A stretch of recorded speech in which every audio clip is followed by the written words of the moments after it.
నిర్మించిన వివరాలు సేకరించాలన్నా ఇవన్నీ తీసుకోకుండా నేను ఎట్లా ఒకవేళ కేసు కట్టింది అనుకో, రేపు ఒకవేళ ఇప్పుడు వాళ్ళు చెప్తున్నాడు వాళ్ళ దగ్గర ఏదైనా ఆధారం ఉందనుకో, అమ్మాయి మేజర్ అని నువ్వేమంటావు?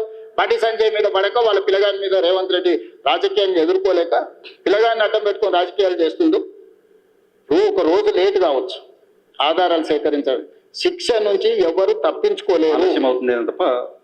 ఆలస్యం కూడా వివరాలు సేకరించడానికి ఇది ఆలస్యం అని కూడా నేను అనట్లేదు. మేము ఇమ్మీడియట్ గా నోటీస్ ఇచ్చినాం, ఇంటికి గోడ కత్తిచ్చినాం, పోలీస్ టీంలను పంపించినాం, ఢిల్లీకి పంపించినాం. మేము అన్ని రకాల ప్రయత్నాలు చేస్తాం. మేము హార్ష్ గా బిహేవ్ చేయలేము. నేను హార్ష్ గా కేసీఆర్ నన్ను జైల్లో పెట్టిన కేసీఆర్ కుటుంబం పట్ల ఎప్పుడైనా హార్ష్ గా వ్యవహరించిన 28 నెలలు అయింది.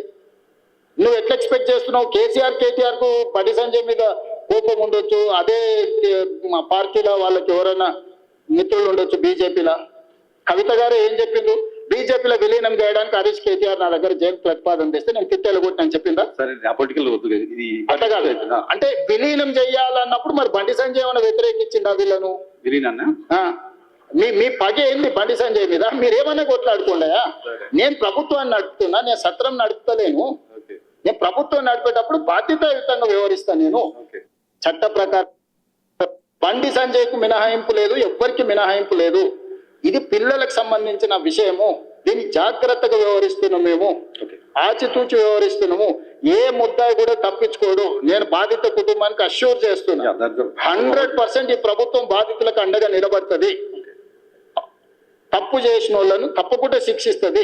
ఇందులో మీకు ఒక విషయము, డిసెంబర్ 31, 2025 కంటే ముందు జరిగిన సంఘటనలే ఫిర్యాదులు ఉన్నాయి.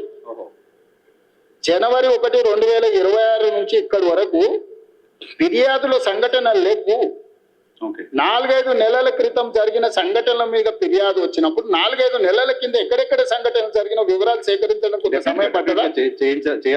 ఇప్పుడు నిన్న జరిగిందో మొన్న జరిగిందో, నిన్న మేము ఎక్కడో వెళ్తే మా మీద దాడి జరిగిందంటే ఆ విచారణ వేరు. డిసెంబర్ 31 నైట్ ఇక్కడ సంఘటన జరిగింది, October so and so date నాడు ఇక్కడ సంఘటన జరిగింది, ఆగస్టులో సో అండ్ సో డేట్ నాడు ఈ సంఘటన. ఇట్లా కొన్ని వాళ్ళు కోట్ చేస్తారు. 4 నెలల వెనక్కి వెళ్ళి జరిగిన సంఘటనలని సేకరించాలంటే మేము టెక్నాలజీని వాడాలి. టెలిఫోన్ టవర్స్, అమ్మాయి అబ్బాయి టవర్స్ ఒక దగ్గర ఉన్నాయా లేవా, సిగ్నల్స్, లేకపోతే ఎక్కడైతే వెళ్ళిందో అక్కడ ఏమైనా సీసీ కెమెరాలు ఉన్నాయా, అక్కడ ఏమైనా ఫుటేజ్ ఉందా, పోలీస్ విచారణ అంతా ఓకే. మరి అంటే మీరు సింపుల్ గా ఎందుకు అర్జెంట్ గా తీసుకొచ్చేసి కోదండం ఎక్కించి కొడతలేరు, సంజయ్ కొడుకును ఊరేస్తలేరు? ఈ అంటే ఏమంటారు, ఇది ఎట్లా ఆన్సర్ చేయాలి నేను? బండి సో ఆ విధంగా మాట్లాడిండు అన్న మొత్తానికి అయితే మేము చేస్తున్నామని అంటున్నాడు.